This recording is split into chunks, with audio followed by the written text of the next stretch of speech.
नमस्कार, तिखट तडकामध्ये आपले स्वागत आहे। आज आपण बघणार आहोत नाचणी आणि रव्याचे लाडू। इथे नाचणीचं पीठ आहे, आता उन्हाळा आहे, नाचणी खायला पाहिजे, थंड असते नाचणी आणि आता मुलांनाही सुट्ट्या लागल्यात, काही ना काहीतरी मुलांना खायला लागतं। तर आपण आता त्यासाठी हे लाडू बघतोय।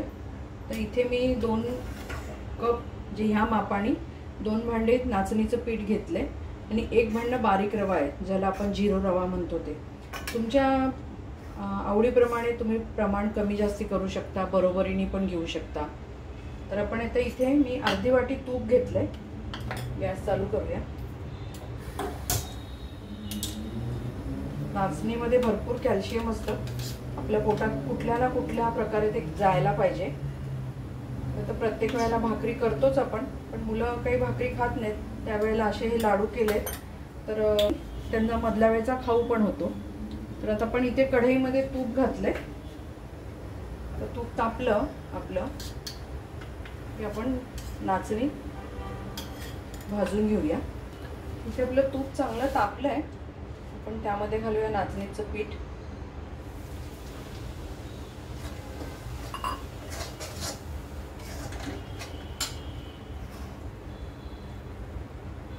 कढई मोठी आहे म्हणून मी एकत्रच घातलंय।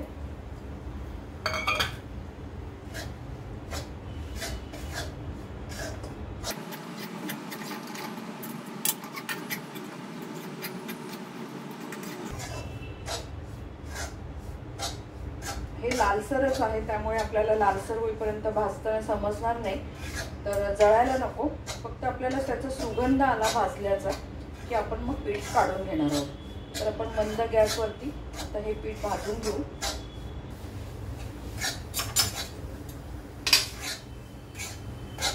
तर पीठ आपलं हे खूप कोरडं आहे, म्हणून आपण थोडंसं तूप घालूया ह्याला।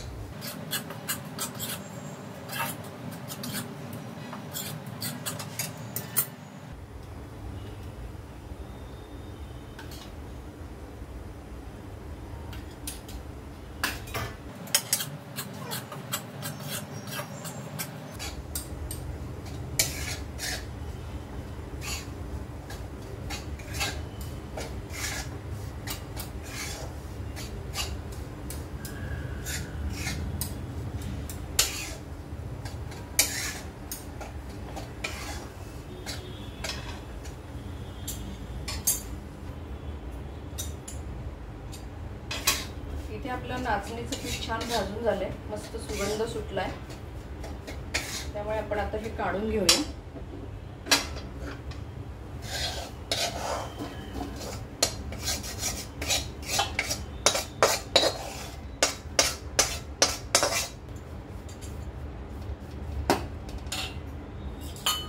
आणि आता आपण थोडंसं तूप घालून हा बारीक रवा जो आहे हा भाजून घेऊया।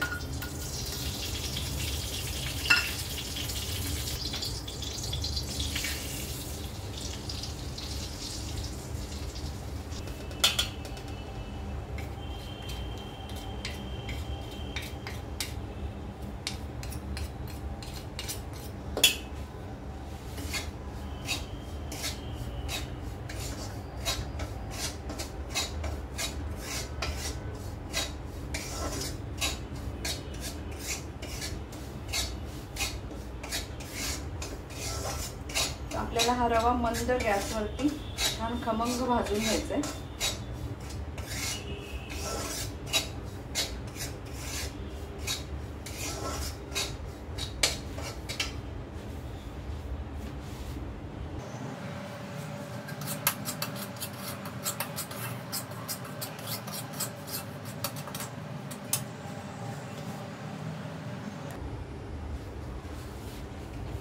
बघा रवा खूप छान मस्त भाजलाय, सुगंध पण येतोय।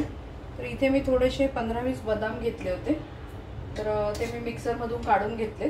फक्त मी बदामच घालते, ते आपण या रव्याबरोबरच थोडे भाजून घेऊया। मला आवडत असतील तर तुम्ही ड्रायफ्रूट्स घाला, नाही आवडत असेल नाही घातले तरी पण हे लाडू खूप छान लागतात। मी फक्त बदाम घातले जरा पौष्टिकच्या हिशोबाने। आपण रव्याबरोबरच आता भाजतोय।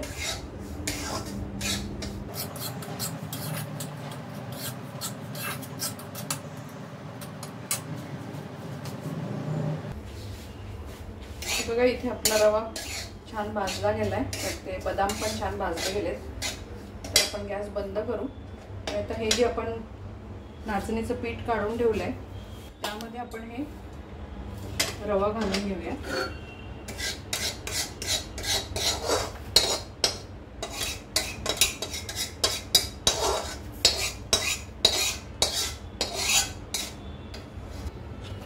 इथे बघा आपला रवा आणि नाचणीचं पीठ आपण गार करायला ठेवलंय.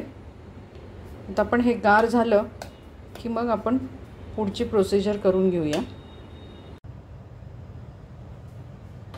इथे बघा आपलं मिश्रण गार झालंय हे पूर्ण, नाचणीचं पीठ आणि रवा. आपण आता हे चांगलं मिक्स करून घेऊया. तर आपलं हे सगळं मिश्रण 3 भांडे होतं, तर आपण ह्याच्यामध्ये साधारण दीड भांडे साधारण आपण पिठी साखर घालणार आहोत. तुम्ही गूळ पण वापरू शकता इथे, पण मी साखर घालते आहे.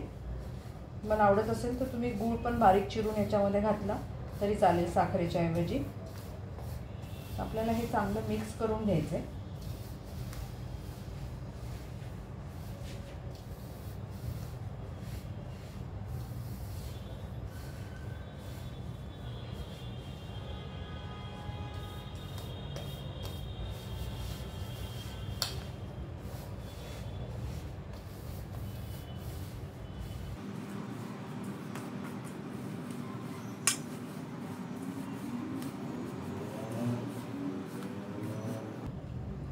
इथे मी 2 भांडे साखर, पिठी साखर दळून घेतली होती, पण मी तेवढी घालणार नाहीये, 1.5च घालणार आहे. आपल्याला लागली तर आपण नंतर टाकू शकतो, पण जास्त गोड पण काही चांगलं लागत नाही. हे चांगलं मळून घ्यायचं आहे आपल्याला.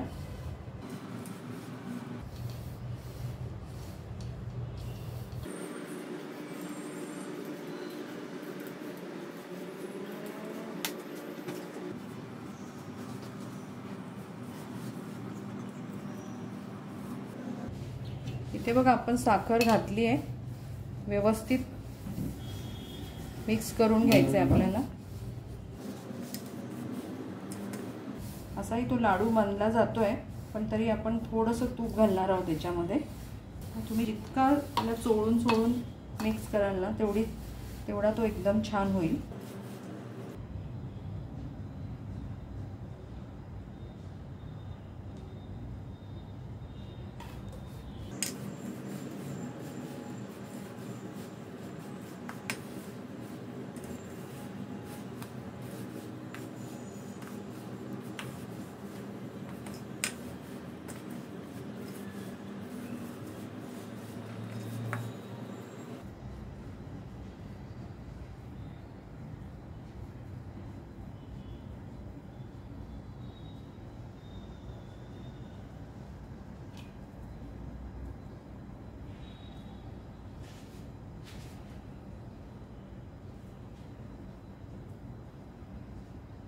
हे बघा आपला लाडू छान झालाय. आता आपण अशीच लाडू करून घेऊया बाकीचे.